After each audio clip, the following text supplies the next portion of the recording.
Hi friends, Maran வீரா சீரியலை பற்றி தான் நம்ம இந்த வீடியோக்குள்ளே பார்க்க போகிறோம். வாங்க நம்ம வீடியோக்குள்ளே போகலாம். மாறன் குடும்பத்தில் அவ்வளோருமே பார்த்தோம்னா எல்லாரும் குலதெய்வ கோயிலுக்காக கிளம்பிட்டு இருக்கிறாங்க. அப்போ அந்த கார் டிரைவர் வராங்க. அதாவது கண்மணி ஏற்படுத்தினாங்களா, அந்த கார் டிரைவர் திரும்பவும் ராமச்சந்திரன் காலில் விழுந்து எனக்கு தயவு செய்து நீங்கள் வேலை கொடுங்க அப்படிங்கிறாங்க. அப்போ வீரா மாறன் எல்லாருமே சொல்கிறாங்க, இவனுக்கு திரும்பவும் வேலை கொடுக்கக்கூடாது, இவன் ஏதாவது பிரச்சனை ஏற்படுத்திடுவான், ஒழுங்கு மரியாதை இங்கேருந்து போயிரு அப்படிங்கவும். அப்போ அந்த டிரைவர் சொல்லிட்டு இருக்கிறாங்க, ஐயா எனக்கு யாருமே வேலை கொடுக்க மாட்டேங்கிறாங்க, இந்த விஷயம் தெரிஞ்சு என் பொண்டாட்டி பிள்ளைங்களாம் சாப்பிடாம பட்டினி கிடக்குறாங்க, தயவு செய்து எனக்கு ஒரு வேலை கொடுங்க, நான் இன்னும் இந்த மாதிரிக்கு தப்பு பண்ண மாட்டேன் அப்படின்னு சொல்லவும்.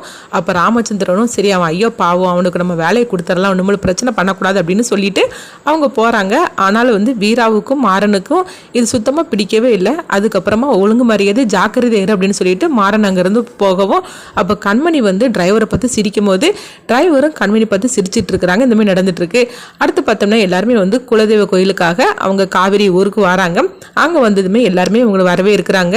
நீங்கள் இந்த கோயிலுக்கு எத்தனை வருஷம் ஆச்சு அப்படின்னு சொல்லும் போது அப்போ வள்ளி சொல்கிறாங்க, இந்த கோயிலுக்கு வந்தாலே அண்ணியோட ஞாபகம் வந்துடும், அதனால தான் நாங்கள் வர்றது கிடையாது அப்படிங்கும் போது, சரி வேற என்ன பண்ணுறதுக்கு, பழசெல்லாம் நம்ம நினச்சிட்டு இருந்தாக்கி அப்புறமா நம்ம அங்கே ஒன்றுமே செய்ய முடியாது, நம்ம குழந்தைங்களுக்கு இந்த மாதிரிக்கு ஒரு ஊரும் கோயில் இருக்குன்னு நம்மளுக்கு தெரியப்படுத்தணும்ல, அதுக்காக நம்மள நீங்கள் வந்துட்டு போகணும் அப்படிங்கும் போது, சரி நாங்கள் நம்மள வருஷம் வருஷம் வரோம் அப்படின்னு ராமச்சந்திரன் சொல்லிட்டு இருக்கவோ. அடுத்து பார்த்தோம்னா எல்லாமே சாமிக்கு வேண்டிய பூஜையெல்லாம் பண்ணிட்டு இருக்கிறாங்க. அப்படி பண்ணும்போது பார்த்தோம்னா மாறனை எல்லாருமே கொஞ்சம் வேற மாதிரி பேச ஆரம்பிச்சிருந்தாங்க. இது எல்லாமே கண்மணியோட திட்டமாக இருக்குது, இவன் தானே பாண்டியோட கதையை முடிச்சவன் அப்படின்னு சொல்லவும். இதை கெட்டதுமே வள்ளி ஆவேசத்தோடு பேச ஆரம்பிச்சிருந்தாங்க. இங்கே பாரு, இந்த மாதிரிக்கெல்லாம் தேவையில்லாமல் பேசிகிட்டு இருக்காதீங்க, நாங்களே 25 வருஷத்துக்கு அப்புறமாட்டு இந்த ஊருக்கு வந்திருக்கிறோம், நீங்கள் என்னென்னா மாறனை பற்றி இப்படி வாய்க்கு வந்த மாதிரிக்கு பேசிகிட்டு இருக்கிறீங்க அப்படின்னு சொல்லவும். அப்போ ராமச்சந்திரனும் சொல்கிறாங்க, வள்ளி கொஞ்சம் நீ அமைதியார் அப்படின்னு சொல்லவும். அப்போ ஊர்க்காரங்களை மற்றவங்க சொல்கிறாங்க, என்னங்கய்யா நீங்கள் இந்த மாதிரிக்கு பேசிகிட்டு இருக்கிறீங்க, அவங்களே வராதவங்க இத்தனை வருஷம் கழிஞ்சு வந்திருக்கிறாங்க, இதெல்லாம் உங்கள் குடும்ப பிரச்சனை, இதை பற்றிலாம் நீங்கள் பேசிகிட்டு இருக்கக்கூடாது அப்படிங்கும்போது, இல்லைங்கய்யா அடுத்துதான் நம்ம அம்மனுக்கு செய்ய வேண்டிய சாங்கியம்லாம் நிறைய இருக்குது, அப்படி செய்யும் போது எந்த தப்புமே பண்ணியிருக்கக்கூடாது, அதான் இவங்க குடும்பத்திலேருந்து இவன் தப்பு பண்ணியிருக்காம்ல, இவன் சாமியை தொடக்கூடாது அப்படிங்கிறாங்க. இது கெட்டதுமே வள்ளி இன்னும் கோவப்பட ஆரம்பிச்சிருந்தாங்க. என்ன நினச்சிட்டு இருக்கிறீங்க, எங்களை கோயிலுக்கு வரவழைச்சி எங்களை அவமானப்படுத்தணும்னு சொல்லிக்கிட்டு இதெல்லாம் பண்ணிட்டு இருக்கிறீங்களா அப்படின்னு சொல்லிட்டு வள்ளி ரொம்பவே ஆவேசத்தோடு பேசும்போது, அப்போ மாறன் ரொம்பவே சோகமாயிருந்தாங்க. அப்போ வீரா சொல்கிறாங்க, இங்கே பாருங்கள் தேவையில்லாமல் நீங்கள் இந்த மாதிரிலாம் பேசிகிட்டு இருக்காதீங்க, உண்மை என்னன்னு தான் கோர்ட்லேயே சொல்லிட்டாங்களா, அதுக்கப்புறம் எதுக்காக இந்த மாதிரிலாம் நீங்கள் சொல்லிட்டு இருக்கீங்க, இப்படிலாம் சொல்லிட்டு இருந்தீங்கன்னா அப்புறம் நான் சும்மா இருக்க மாட்டேன், அவன் என்ன இருந்தாலும் அவன் என்னுடைய புருஷனாக்கும், எல்லாரும் முன்னாடி இந்த மாதிரிலாம் அவமானப்படுத்தணும்னு சொல்லி நினச்சிட்டு இருந்தீங்களா அப்படின்னு சொல்லிட்டு அவங்களுக்குள்ள ஒரு வாக்குவாதம் ஏற்படவும். அப்போ ஊர்க்காரங்களாம் மற்றவங்க சொல்கிறாங்க, அம்மா கொஞ்சம் நீங்கள் அமைதியாக இருங்கம்மா அப்படின்னு சொல்லிட்டு அப்போ அந்த சொன்னவங்களை திட்ட ஆரம்பிச்சிருந்தாங்க. என்னங்கய்யா நீங்கள் பேசிட்டு இருக்கிறீங்க, அதுதான் எந்த தப்புமே மாறன் பண்ணலன்னு சொல்லிக்கிட்டு கோர்ட்லேயே தீர்ப்பு சொல்லிட்டாங்க, இதுக்கப்புறமா அந்த பிரச்சனை பற்றிலாம் அங்கே நீங்கள் பேசிகிட்டு இருக்கக்கூடாது, ஒழுங்கு மரியாதை சும்மா இருக்க மாட்டீங்களா அப்படின்னு சொல்லிட்டு மற்றவங்க சொல்லவும். உடனே கண்மணி சிரிக்கிறாங்க. இதெல்லாம் பார்த்துட்டு இந்த மாதிரி நடந்துட்டு இருக்கு. அடுத்தவங்க பார்த்தோம்னா ஒரு பொண்ணை தான் காட்டுறாங்க. அவங்க ராமச்சந்திரன் மாமாவை நான் பார்க்கணும் அப்படின்னு சொல்லிட்டு வரும்போது ஊர்க்காரங்க அவ்வளோ வெறுமே அவங்கள துரத்தி விட்டுட்டு இருக்கிறாங்க. இது ராமச்சந்திரன் யாருமே கவனிக்கவே இல்லை.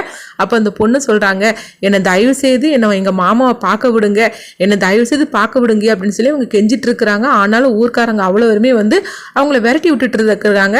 இதனால அந்த பொண்ணு ரொம்பவே சோகமாகி ஒரு ஜன்னல் கிட்ட நின்று அவங்க பார்க்குற மாதிரிக்கு இருக்குது. அடுத்து பார்த்தோம்னா ஒளிஞ்சு அவங்க பார்த்துட்டு இருக்கோம். அவங்க ராமச்சந்திரன் கிட்டையும் மற்றவங்க அதாவது அவங்க குடும்பத்தில் உள்ள அவ்வளோ வரைக்கும் பேசுறதுக்காக அவங்க பார்த்துட்டு இருக்கிறாங்க. ஆனால் அதுக்குள்ள வாய்ப்பு அந்த ஊர்க்காரங்க கொடுக்க மாட்டேங்கிறாங்க. ஒரு கட்டத்தில் பார்த்தோம்னா அந்த பொண்ணு ஓடி வரவும். அப்போ ஊர்க்காரங்க எல்லாருமே பிடிச்சி தள்ளும் போது ராமச்சந்திரன் பார்த்துருந்தாங்க, என்னையா அந்த பொண்ணை பிடிச்சி எல்லாரும் தள்ளிட்டு இருக்கிறீங்க, அது யார் அந்த பொண்ணு அப்படின்னு சொல்லிட்டு பார்க்கும்போது அந்த பொண்ணு மாமா அப்படின்னு சொல்லிட்டு ஓடி வரவும். அப்போ ராமச்சந்திரனுக்கு அது யாருன்னே தெரியல. ஆனால் ஊர்க்காரங்க சொல்கிறாங்க, இவளை பெசாமல் துரத்தி விடுங்க அப்படிங்கும்போது, தயவு செய்து கொஞ்சம் பெசாமல் இருக்கிறீங்களா, வயசு பொண்ணாக இருந்துட்டு இருக்கிறா, அவளை போட்டு எல்லாரும் துரத்தி விட்டுட்டு இருக்கிறீங்க, நீங்கள் வாமா அப்படின்னு சொல்லும் போது உடனே நீ யாருமா அப்படிங்கவும், நீங்கள் தானே ராமச்சந்திரன் மாமா, உங்களை பார்க்குறதுக்காக தான் நான் காலையிலேருந்து நான் வந்துட்டு இருக்கிறேன், ஆனால் இவங்க உங்களை பார்க்கவே விட மாட்டேங்கிறாங்க அப்படின்னு அப்படின்னு சொல்லவும் அப்போ ராமச்சந்திரனுக்கும் அவங்க குடும்பத்தில் உள்ள அவ்வளோருக்குமே ஒன்றுமே புரிய மாட்டேங்குது. அப்போ வீரா கேட்குறாங்க, இது யாராக இருக்கும் அப்படின்னு சொல்லும் போது, நானும் உன் கூட தானே வந்திருக்கிறேன் அப்படின்னு மாறன் சொல்லும் போது, அப்போ வள்ளி சொல்கிறாங்க, அண்ணா அந்த பொண்ணு யாருன்னா அப்படின்னு சொல்லும் போது, அதுதாம்மா எனக்கும் தெரியல, நீ யாருமா அப்படின்னு சொல்லிட்டு கேட்டுட்டு இருக்கும்போது அப்போ ஊர்க்காரங்க அவ்வளோருமே அந்த பொண்ணை வந்து தப்பாகவே பேச ஆரம்பிச்சிருந்தாங்க. இவ ஒரு ராசி இல்லாத பொண்ணு, இவ அப்பா அம்மா வந்து இவளுக்கு கிடையாது அப்படின்னு சொல்லிக்கிட்டு அந்த பொண்ணை பற்றி எல்லாருமே வந்து வாய்க்கு வந்த மாதிரிக்கு பேசவும் உடனே வந்து ராமச்சந்திரனுக்கு அந்த பொண்ணு மேலே ஒரு பரிதாபம் ஏற்படுது. ராமச்சந்திரன் மட்டும் இல்லை, வீரா, மாறன், அள்ளி எல்லாருக்குமே வந்து அந்த பொண்ணு மேலே ஒரு பரிதாபம் ஏற்படுது. அவங்க வந்து கண்கலைங்க அழுதுகிட்டு இருக்கும்போது அப்போ ராமச்சந்திரன் சொல்கிறாங்க, இன்னும் இந்த பொண்ணை பற்றி யாருமே இந்த மாதிரிக்கு தரக்குறைவாக நீங்கள் பேசக்கூடாது, நீ வாமா எங்கள் குடும்பத்தோடு நீ ஒன்று சேர்ந்துருமா அப்படிங்கும்போது அப்போ ஊர்க்காரங்க சொல்கிறாங்க, இல்லைங்க அப்படிலாம் உங்களுக்கு அவளை பற்றி தெரியாது, சொல்ல போனாக்கா ஒரு ராசி இல்லாதவா, அதனால தான் நாங்களே ஒதுக்கி வச்சுருக்கிறோம், நீங்கள் என்னங்க அந்த மாதிரிக்கு பண்ணிட்டு இருக்கிறீங்க அப்படிங்கும்போது, என்னையா ராசி இதுன்னு இந்த காலத்தில் போய் இந்த மாதிரிக்கெலாம் பேசிகிட்டு இருக்கிறீங்க, ஒன்றுமேல யாருமே அந்த பொண்ணை பற்றி தப்பாக பேசக்கூடாது அப்படின்னு சொல்லவும் அந்த பொண்ணுக்கு யாருமே இல்லை அப்படின்னு சொல்லிட்டு இருக்கிறாங்க. அப்போ அந்த பொண்ணு வந்து சாப்பாட்டுக்கே வந்து கஷ்டப்பட்டு தான் அவங்க வந்து வாழ்க்கையை நடத்திட்டு இருக்கிற மாதிரிக்கு சொல்லவும் அப்போ ராமச்சந்திரன் சொல்கிறாங்க, இந்த பொண்ணை வந்து நான் என் வீட்டுக்கு என் கூட நான் அழைச்சிட்டு போகிறேன் அப்படிங்கவோ இது கிட்டதுமே ஊர்க்காரங்க எல்லாருமே தடுக்கிறாங்க. ஆனாலும் வந்து ராமச்சந்திரன் சொல்லியிருந்தாங்க, அந்த பொண்ணு என் கூட தான் வருவா அப்படின்னு சொல்லும் போது உடனே வந்து அந்த பொண்ணு வந்து ராமச்சந்திரன் காலில் விழுந்து, ஐயா உங்களுக்கு ரொம்பவே நன்றி அப்படின்னு சொல்லும் போது, நீ என் கூட வாமா அப்படிங்கிறாங்க. அப்போ வள்ளியும் வீராவும் சொல்கிறாங்க, ஆமாம் நம்ம இந்த பொண்ணை நம்ம வீட்டுக்கு அழைச்சிட்டு போகலாம் அப்படிங்கும்போது கண்மணிக்கு வந்து ஒரே குழப்பமாக இருக்குது, யார் இந்த பொண்ணு அப்படின்னு சொல்லிக்கிட்டு ஊர் மொத்தம் அத்தனை பேருமே வந்து இந்த பொண்ணை பற்றி இந்த மாதிரிக்கு பேசிகிட்டு இருக்கிறாங்க. மாமா என்னன்னா இந்த பொண்ணை வந்து நம்ம வீட்டுக்கு அழைச்சிட்டு போகலான்னு சொல்லிட்டு இருக்காரு அப்படின்ட்டு கண்மணி ரொம்பவே குழப்பத்தோடு இருந்துட்டு இருக்கிறாங்க. அடுத்து பார்த்தோம்னா அவங்க கோயிலில் ஃபங்க்ஷன்லாம் நல்லபடியாக முடிஞ்சு எல்லாருமே வீட்டுக்கு கிளம்புறாங்க. போகும்போது அந்த பொண்ணையும் அழைச்சிட்டு போகிறாங்க. ஆனால் பார்த்தோம்னா ராமச்சந்திரன் குடும்பத்தை பழி வாங்குறதுக்காக தான் அந்த பொண்ணு இருக்கிறாங்க.